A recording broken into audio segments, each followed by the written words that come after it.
cameraman nabiso Paul Toussoua a keneki na village Munyenga pe a s'intéresser ndenge ni batu oyo baza ko respecter environnement batongi bandako na nzete ya mbila.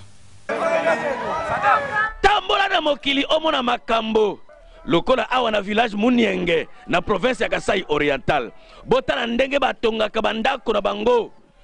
bako kamata nzete ya lindalala bakatikati yango batie likolo ya toiture sans que banzete oyo ekoki kosimba yango ezala tango totuni bango balobike basalaka bongo po bakote na bango ya Munienge banzete ezalaka penza te boyoka ndenge bandeko misusu bapeselaki nsango tozana kazari musoko tozatanga na ndako na bambu eza nzete ya makasi ya mbili tosalaka yango na ndako mais bandako oyo ezomelaka te po ezalaki na bambu tozalaki na eloko mosusu ya makasi ya kosala na yango ndako te il fallait tosenga bapesa biso ata basalisa biso eloko ya kosala na yango ndako ya makasi banzete ezali mosika